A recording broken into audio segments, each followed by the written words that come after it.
Pakistani foreign ministry शाख्तर और काफ़ी सारे ऑफिशियल्स चाइना विज़िट पर है और वहाँ पर भी इंडिया के बारे में ही डिस्कशंस चल रही है regarding defence dynamics and air power modernisation. और सबसे बड़ी हैरानी की बात ये है कि चाइना पाकिस्तान की तारीफ़ कर रहा है for its remarkable performance in war against India.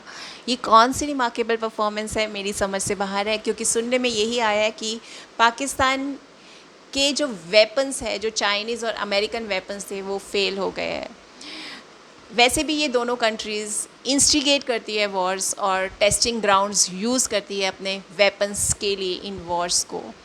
एक और बात सुनने में आ रही है कि एज अ सिंबॉलिक जेस्चर, खुश होने के बाद चाइना ने 30J-35A फाइटर जेट्स पाकिस्तान को 50% डिस्काउंट पे ऑन इजी पेमेंट पर देने का फ़ैसला किया है। अब यहाँ पर सतर्कता की ज़रूरत है।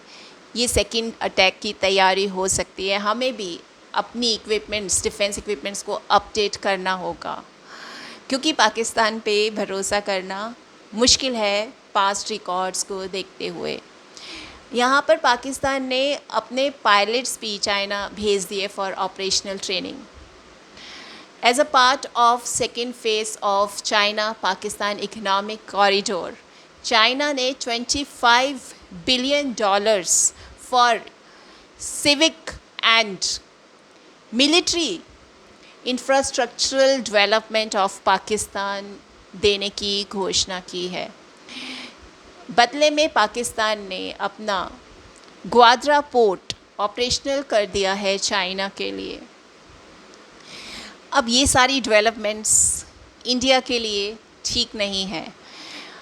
मैं तो यही समझती हूँ कि बातचीत से हमारे मुद्दे सॉल्व हो जाए तो बहुत अच्छा है, क्योंकि हम दोनों की इकोनॉमीज़ डेवलपिंग इकोनॉमीज़ है। जो फ़ंड्स हमें मिलते हैं, हमें अपनी कंट्री के लिए यूज़ करना चाहिए, उसकी अपलिफ्टमेंट के लिए यूज़ करना चाहिए।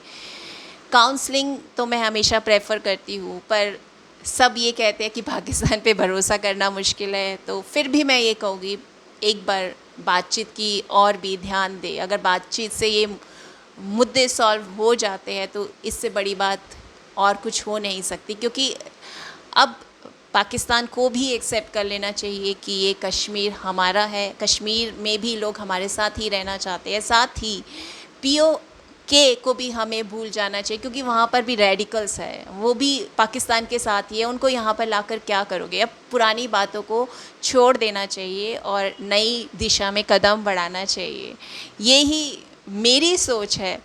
लेकिन अगर मेरी सोच से दुनिया चलने लगे तो शायद कोई लड़े ही ना, पर ऐसा होता नहीं है। फिर भी मैं अपनी तरफ से समझाने की कोशिश कर रही हूँ आप लोगों को भी कि लड़ाई की ओर मत जाइए, आराम से ठंडे दिमाग से फ़ैसला करने की कोशिश करिए। हम फैमिली में भी एक दूसरे को यही समझाते हैं, जब भाई भाई लड़ते हैं तो यहाँ पर भी एक तरह से एक्सटेंडेड फैमिली ही है।